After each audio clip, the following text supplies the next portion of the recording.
Welcome to the next class of bills of exchange. हमने किया था पहला case when the bill is written till maturity. इसका मतलब होता है कि दोनों इनोसेंट पर्संस हैं, दोनों ने बिल अपने पास संभाल के रखा और एंड मोमेंट पे जब डेट आई तो दूसरे बंदे ने पहले वाले बंदे को पेमेंट कर दी। अब करेंगे सेकंड केस। लिखो ना, when the bill is discounted with the bank. When the bill is discounted with the bank. When the bill is discounted with the bank। अब discounted with the bank का मतलब समझो पहले। Discounted with the bank।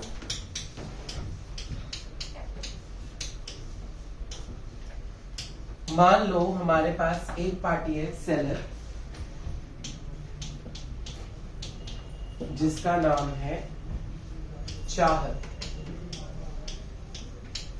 एक party है buyer, जिसका नाम है मोक्ष। अब मोक्ष जी गए चाहत जी की शॉप पे सामान लेने, तो चाहत इज द सेलर और द ड्रॉर एंड मोक्ष इज द बायर और द। सबसे पहले सेल की एंट्री होगी, मोक्ष टू सेल्स। इधर एंट्री होगी परचेजेस टू चाहत। अब बिल ड्रॉ होगा, इसने रिसीव करना है तो रिसीवेबल अकाउंट डेबिटेड, क्योंकि एसेट है वो। टू इस पे बिल ड्रॉ हो रहा है मोक्ष के ऊपर, चाहत अकाउंट डेबिटेड टू बिल्स। यहाँ तक बिल्कुल सेम है। अब क्या हुआ, 3 महीने का बिल था। कितने मंथ्स का बिल था? 3 मंथ्स।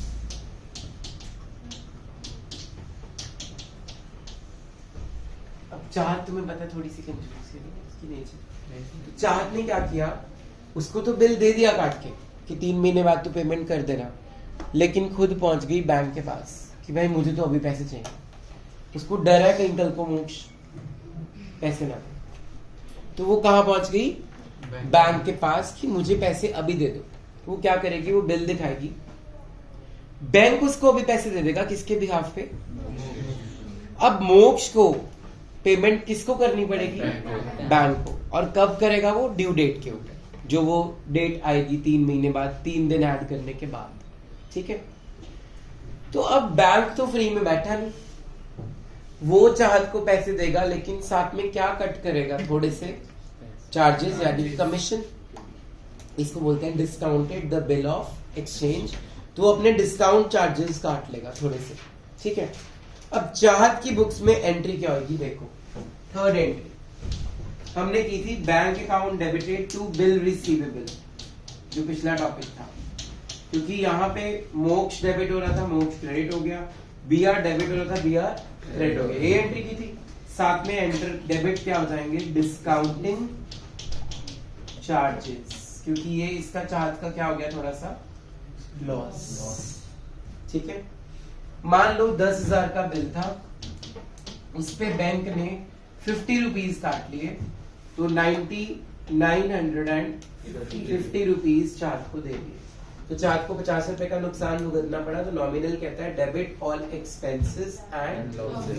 तो ये 50 रुपीज का लॉस हो गया। तो एंट्री जो पहले वाले केस में की थी, it was bank to BR. Now in this case it is bank discounting charges to BR. Any doubts? उधर वाली एंट्री कोई असर नहीं होगा, मोक्ष ने तो एंड में पेमेंट करनी है बैंक को। It will BP to bank, BP to. और ये यहाँ पे कौन सी डेट डालोगे? 3 मंथ्स के बाद वाली डेट डालोगे विद 3 डेज ऑफ ग्रेस। ठीक है, थोड़ा सा पंगा हो रहा है। ये जैसे 50 रुपए यहाँ पे तो मैंने बता दिया आपको, ये आपको निकालना पड़ेगा। अब वो कैसे निकालना है उसके लिए देखते हैं क्या क्या सीन क्या है।